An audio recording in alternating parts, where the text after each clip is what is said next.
Media మిత్రులందరికీ నమస్కారం. Print and electronic media, photo video journalist అందరికీ పేరు పేరు నమస్కారం.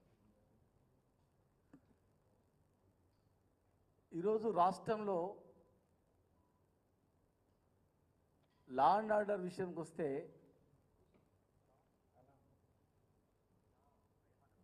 ప్రజలు భయపడే పరిస్థితులు అనిపిస్తూ ఉంది. ఒకప్పుడు హైదరాబాద్ అంటేనే ఒక సేఫ్. ఆంధ్రప్రదేశ్ ప్రభుత్వంలోనేమో గతంలో ఎప్పుడు కర్ఫ్యూ అయితే తెలియదు, ఎప్పుడు మతకలాలు అయితే తెలియదు, ఎప్పుడేమో తెలియదు, ఆ పరిస్థితి ఉండేది. కానీ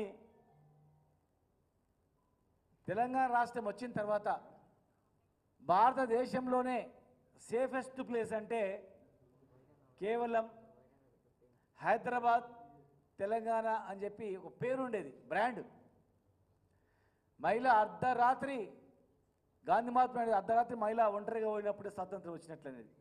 మరి ఒంటరిగా పోయి జాబ్ చేసి వచ్చిన సందర్భాలు కూడా ఉండేవి. ఒక్క మహిళ, ఒక మహిళ మీద చిన్న చిన్న అఘాయిత్యాలు జరిగితే దేశంలోనే హైదరాబాద్, తెలంగాణలో ఎట్లా జరుగుతుందో ఆ రకంగా చేయాలి, ఆ రకంగా శిక్ష ఉండాలి.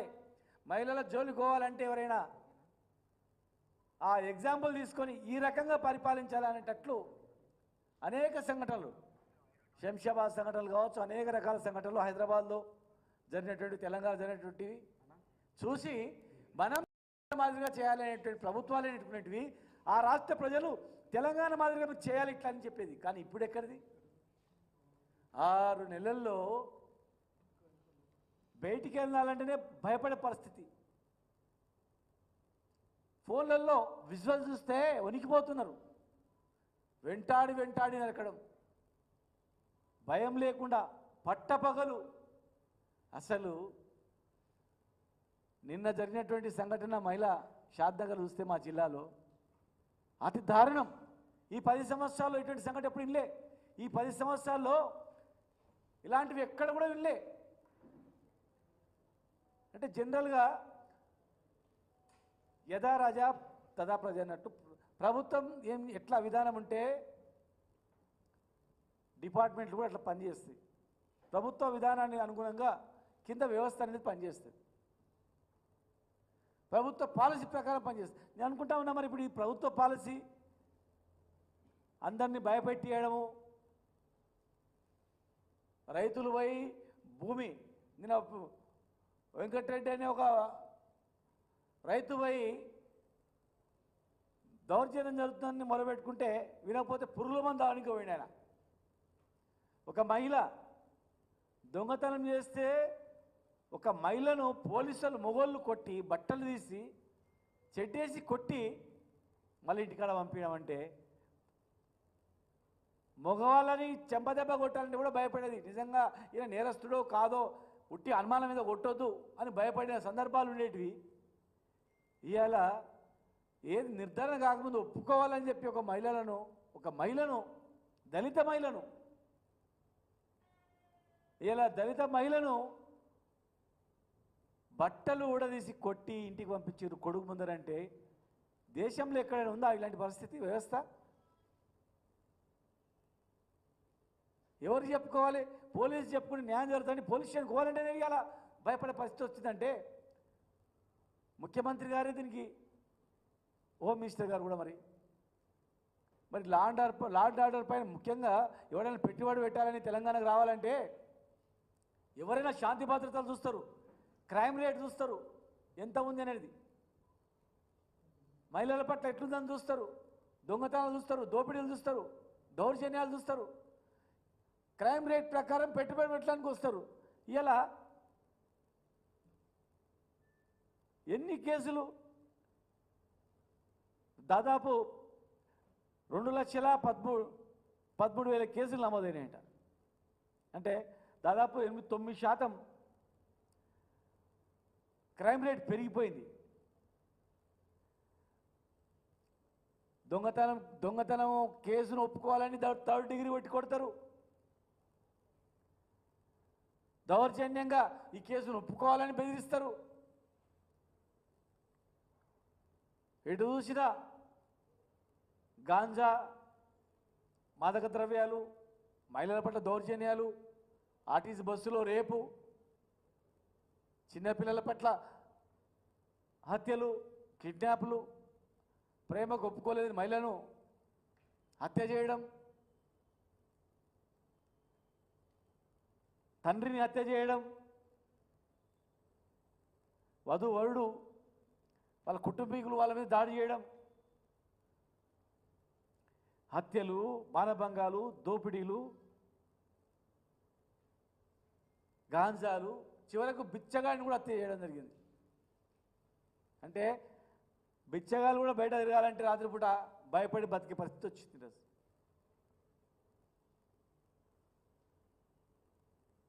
మేము ముఖ్యమంత్రి గారు అడుగుతా ఉన్నాం, ఇప్పటికైనా మరి లా అండ్ ఆర్డర్ పైన సమీక్ష చేయాలి, ఒక డైరెక్షన్ ఇవ్వాలా.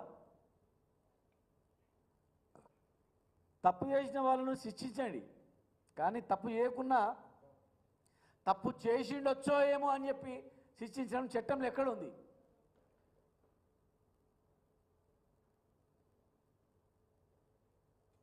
గతంలో ఎవ్రీ 2 మంత్స్కి ఒకసారి లా అండ్ ఆర్డర్ పైన సమీక్షలు జరిగేటివి. చిన్న పేపర్లో, సోషల్ మీడియాలో ఒక వార్త వస్తే వాటి మీద ఆరా తీసేది. చిన్న సోషల్ మీడియా, ఒక టీవీ ఛానల్ వచ్చిందంటే దాన్ని ఆధారంగా తీసుకొని దర్యాప్తులు జరిపేటివి. మహిళలను ఏమని అనాలంటే భయపడేది. దళితులు, అట్టడుగు వర్గాల వాళ్ళు, గిరిజనులు, వీళ్ళకే ఈ పరిస్థితి ఉంటే మామూలు వాళ్ళ పరిస్థితి ఏంది? ప్రత్యేకమైన చట్టాలు ఉన్నాయి వాళ్ళకు, ప్రత్యేకమైనటువంటి హక్కులు ఉన్నాయి వాళ్ళకు. అలాంటి వాళ్ళ పరిస్థితి ఇంత దారుణంగా ఉంటే మామూలు వాళ్ళ పరిస్థితి ఇంకా ఇంత దారుణంగా ఉంటుంది. ప్రభుత్వం వచ్చింది, కానీ ఈ ప్రభుత్వంలో కక్ష సాధింపులు అనేవి ఉండొద్దు, అమాయకుల పైన దౌర్జన్యాలను ఉండొద్దు. ఇది రాష్ట్రానికి మంచిది కాదు. కొన్ని దేశాల్లో ఎవడు పెట్టుబడి పెట్టడానికి కూడా, ఎందుకంటే చాలా క్రైమ్ రేట్ ఎక్కువ ఉంది, చాలా క్రైమ్ ఎక్కువ ఉంది, అక్కడ పోవద్దు, పెట్టుబడులు పెట్టొద్దు, భయపడతారు. ఇలా హైదరాబాద్ అంటే కళ్ళు మూసుకొని వచ్చే పరిస్థితి ఉండే. అభివృద్ధి పైన దృష్టి పెట్టాలి, కానీ అవి వదిలిపెట్టి సోషల్ మీడియాలో ఏమొచ్చింది, లేకపోతే అక్కడ ఏం జరిగింది, మనకి ఎవరు వ్యతిరేకమా, అట్లా కాదు. అది పద్ధతి కాదు, అది రాష్ట్రానికి మంచిది కాదు. అది అధికారం ఎవరి శాశ్వతం కాదు. 10 సంవత్సరాలు మేము అధికారంలో ఉన్నాం, మాకన్నా మీరు బ్రహ్మాండంగా చేస్తారని చెప్పి మీకు అధికారం ఇచ్చారు ఈ ప్రభుత్వానికి. ఈరోజు పోలీసు వాళ్ళు చేసినా, వేరే ఎవరు చేసినా అది వాళ్ళ తప్పు కాదు. ప్రభుత్వం విధానాన్ని బట్టి నడుస్తారు. ప్రభుత్వం ఏం చేయమంటే చేస్తుంటారు. మరి ప్రభుత్వం ఒకవేళ వ్యతిరేకంగా చేస్తే ఒక్కరి మీద చర్యలు ఉంటే ఇంకోటి చేయరు. పునరావృతం కాదది. సమీక్షలు నిర్వహించి ఇది పద్ధతి కాదు, ఇది మంచి పద్ధతి కాదు, మహిళల పట్ల ఇలా ఉండాలి, దళితుల పట్ల ఇట్లా ఉండాలి, అట్టడుగు వర్గాల పట్ల ఇట్లా ఉండాలి, పేదవాళ్ళ పట్ల ఇట్లా ఉండాలి, ఎవరికైనా అన్యాయం జరిగిందంటే మన యాక్షన్ ఇట్లుండాలని మీరు తెలియజేస్తే దాని ప్రకారం ఆ వ్యవస్థ నడుస్తుంది. ఇలా ఒక సిఐని సస్పెండ్ చేసినంత మాత్రాన, ఒక సిఐని డిస్మిస్ చేసినంత మాత్రాన వ్యవస్థ బాగుపడుతుందని కాదు.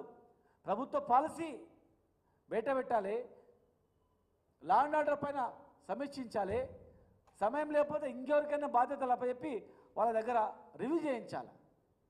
అప్పుడే రాష్ట్రం అభివృద్ధి అనేది జరుగుతుంది. లేకపోతే మళ్ళీ వెనకటి రోజులు వస్తాయి, విచ్చలవిడిగా దోపిడీదారులు వస్తారు, అరాచకాలు వస్తాయి, దౌర్జన్యాలు పెరిగిపోతాయి, అన్కంట్రోల్ అయిపోతుంది. అది మేమంతా కష్టపడి తెలంగాణ తెచ్చుకున్నది, తెలంగాణకు నష్టం జరుగుతుందంటే మేము ఊరుకునే పరిస్థితి ఉండదు. మీరు మంచిగా పరిపాలించుకోండి, మంచి పేరు తెచ్చుకోండి, కానీ చెప్పింది ఒకటి, ఎలక్షన్ల తర్వాత చేసేది ఒకటి. మీరు అన్న మాటలు గుర్తు చేసుకొని ఎలక్షన్ల ముందు మీరు ఏం మాట్లాడినరు, ఏది నమ్ముకొని ప్రజలు మీకు ఓట్లేసిండ్రు? అధికారంలోకి వచ్చిన తర్వాత మీరు ఏం చేస్తున్నారు? ఈ రాష్ట్రంలో ఉన్నటువంటి అట్టడుగు వర్గాల వాళ్ళు, పేదవాళ్ళు, బడుగు బలహీన వర్గాల జాతులు, రైతులు ఇలా ఏమనుకుంటున్నారో మీ గురించి ఒకసారి మీరు సమీక్షించుకోండి. మీ విధానం ఎట్లా ఉందో. ఇంత భయానకమైనటువంటి పరిస్థితులు, ఇంత అరాజకమైనటువంటి పరిస్థితులు, ఓ మహిళను చీర విప్పి ఒక నిక్కరేసి కొట్టడం అంటే ఎక్కడైనా విన్నావా?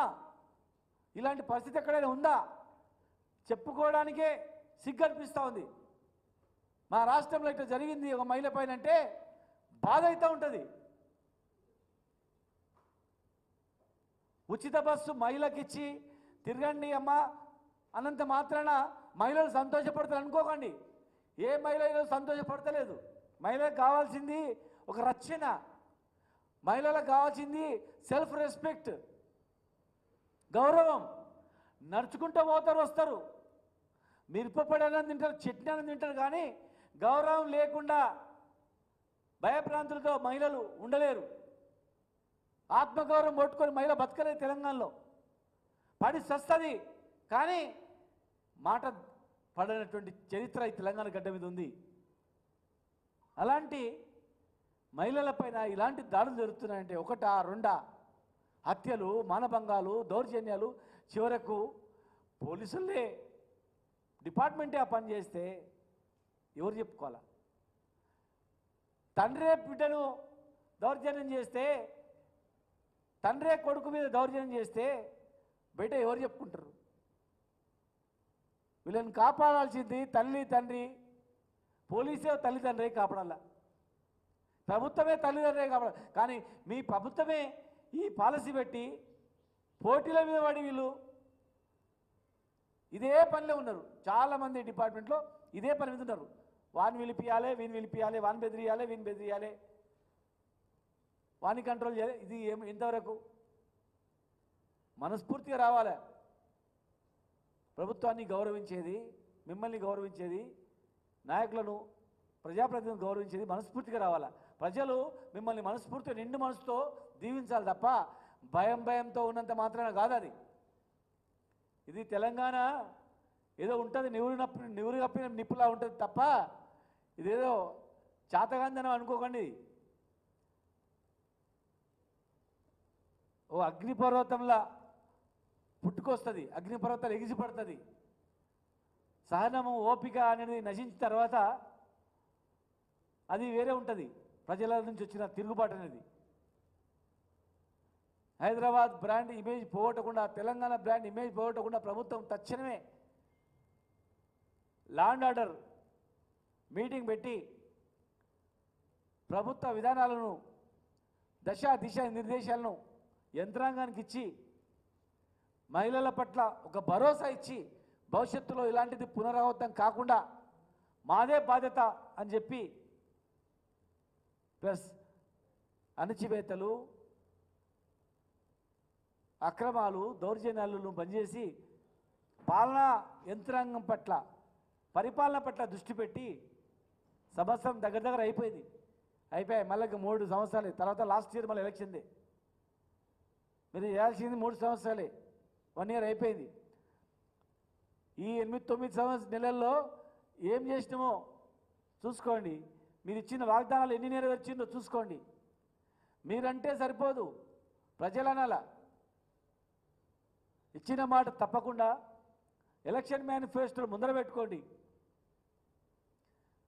డిసెంబర్లోనే అమలు చేస్తామనేటివన్నీ, జనవరిలో అమలు చేస్తామనేటివన్నీ, 3 నెలల్లో అమలు చేస్తామని చెప్పిన వాగ్దానాలు ఎన్ని, 6 నెలల్లో వాగ్దానం చేస్తామనేటువంటివన్నీ, స్థానిక సంస్థల ఎలక్షన్ లోపల బీసీ జనగణన, రిజర్వేషన్లు ఇవన్నీ ఇస్తామనేవన్నీ, రైతులకు రైతు భరోసా ఏమైంది, రైతులు ఎట్లా ఉన్నారు, రైతుల స్థితిగతులు ఏంటి, కులవృత్తుల పరిస్థితి ఏంటి, చదువేంటి, విశ్వవిద్యాలయాల్లో సిబ్బంది లేక,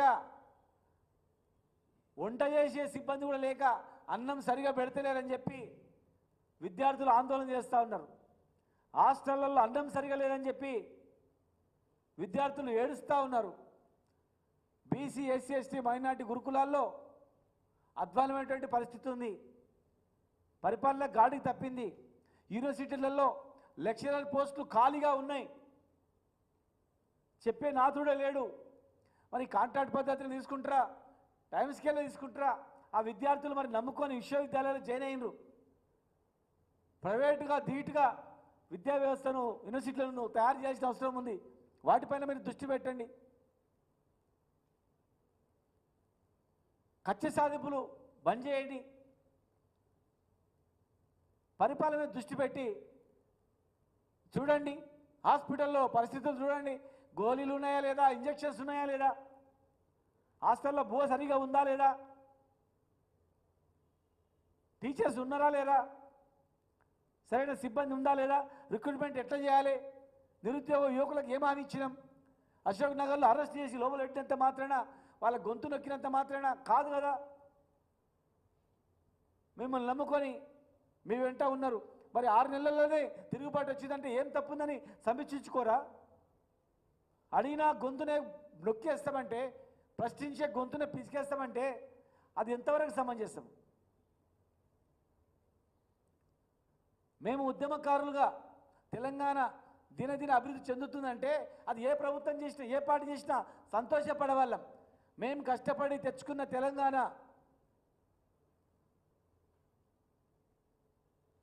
వంతల బాణాలు పోయి తెచ్చుకున్న తెలంగాణ, కన్న కష్టాలు పడి తెచ్చుకున్న తెలంగాణ అభివృద్ధి అవుతుంది.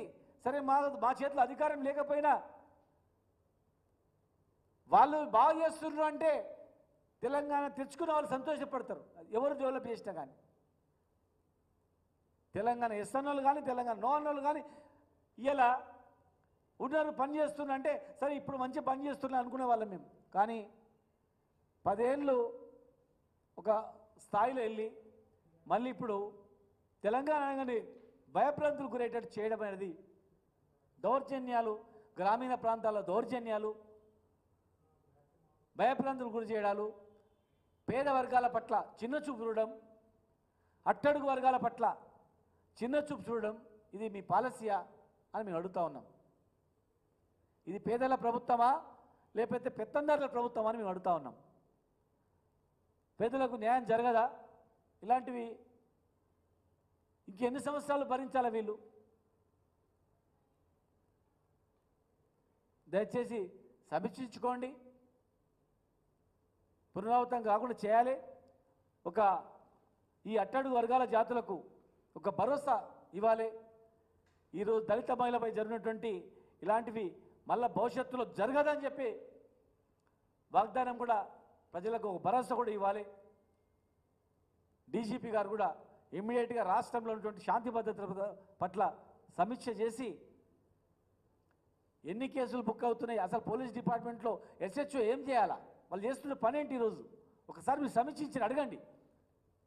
మీ దగ్గర ఉన్న నిఘా వ్యవస్థల ద్వారా జిల్లా నుంచి రిపోర్ట్ తెప్పించుకోండి. వాళ్ళు ఏం డ్యూటీ చేస్తున్నారు, ప్రస్తుతము ఏం విధానం నడుస్తుంది, ఒకసారి మీరు సమీక్షించి ఇలాంటి దాడులు పునరావృతం కాకుండా మహిళలకు భరోసా ఇవ్వాలని చెప్పి మేము విజ్ఞప్తి చేస్తూ ఉన్నాం.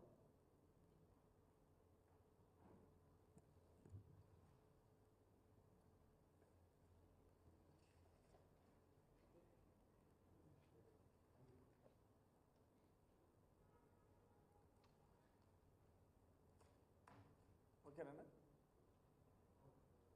అమ్మా? ఏమైనా అడుగుతా? మహిళల పట్ల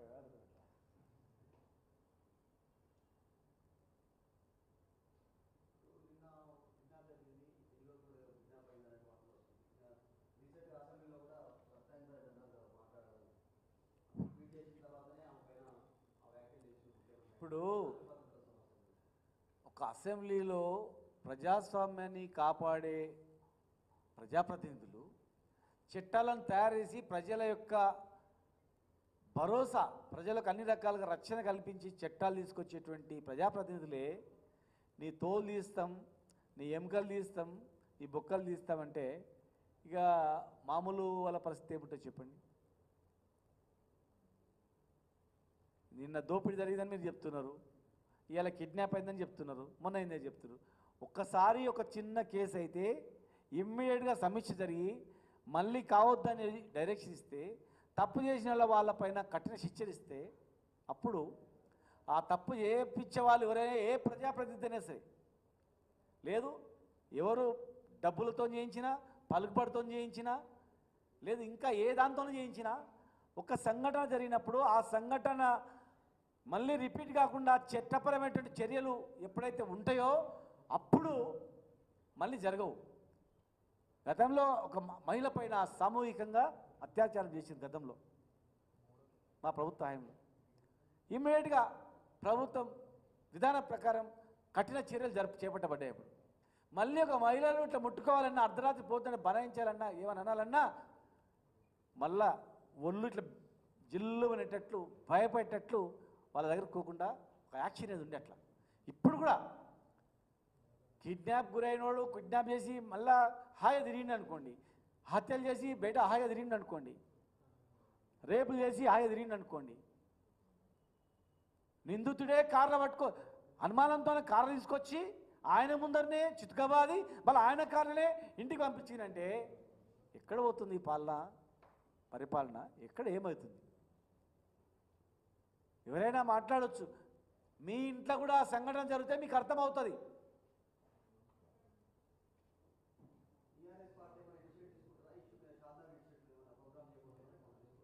ఖచ్చితంగా ఈరోజు మాకు సంబంధించినటువంటి మా నాయకులు కూడా వెళ్ళారు, అక్కడికి వెళ్ళిండ్రు, చూస్తారు, సమీక్షిస్తారు. ఇట్లాంటివన్నీ చూసి గ్యారంటీగా ఒక ప్రతిపక్ష పాత్ర పోషించాలి కదా.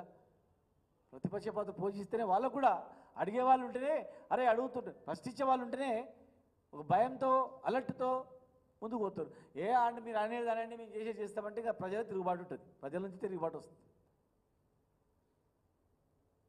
ప్రతిపక్షం పాత్ర పోషిస్తున్నప్పుడు దాన్ని స్వీకరించాలా, రెక్టిఫై చేసుకోవడానికి అవకాశం అది. ప్రభుత్వంలో ఒప్పులు తప్పులు రెక్టిఫై చేసుకోవడానికి ప్రతిపక్ష పాత్ర ఇంటే సక్రమంగా అవుతుంది. అది పక్కగా పెట్టి ముందుకు పోతే ప్రజల నుంచి తిరుగుబాటు వస్తుంది. ఖచ్చితంగా మేము మా పార్టీ మా విధానం అయితే మహిళల పట్ల చాలా స్ట్రిక్ట్గా మా కేసీఆర్ గారు మొదటి నుంచి కూడా మేము మా ప్రభుత్వంలో మేము మహిళలను ఎవరు అవమానపరిచినా ఎవరు ఇబ్బంది పెట్టినా ఊరుకునే ప్రసక్తే ఉండదు. 100% దానిపైన చూస్తాం, మాట్లాడి ఒక కార్యాచరణ మాత్రం ఉంటుంది మాకు. మరి ముందే పేద జిల్లా వైఎంఆర్ జిల్లా, హైదరాబాద్ పక్కన ఉన్నటువంటి కూతవేటి దూరం ఉన్నటువంటి అక్కడనే జరిగిందంటే సైబరాబాద్ పరిధిలో, ఇక మారుమూల ప్రాంతాల్లో గిరిజన తాండాలో ఏ పరిస్థితి ఉంటుంది? అడిగే నాతురే ఉండదు. కనుక ఇది మంచి పద్ధతి కాదు, పూర్తిగా వ్యతిరేకిస్తున్నాం. ఈరోజు పోయి వచ్చిన తర్వాత దానిపైన మేము సమీక్ష చేసుకుంటాం, ఒక కార్యాచరణ కూడా ఇస్తాం.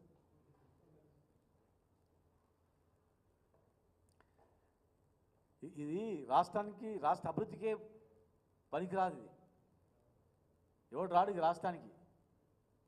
టూరిజం చూడడానికి రారు, పెట్టుబడులు పెట్టడానికి రారు, ఉద్యోగాలు చేయడానికి రారు, ఇండస్ట్రీస్ ఏం చేయడానికి కూడా రారు ఎవరు. ఇలాంటి ఉన్నాయంటే ఇంటర్నెట్లో చూసుకుంటారు ఏం జరిగిందని. అరే ఆ పోలీసులు మహిళనే ఇట్లా కొట్టినట్టే మనం ఇట్లా కొడతారు భయపడతారు. పోలీస్ స్టేషన్కి పోవాలంటే దొంగతనం జరిగినోడు పెద్ద చెప్పుకోవాలంటే కూడా భయపడతాడు. పరిస్థితి వస్తుంది అట్లా.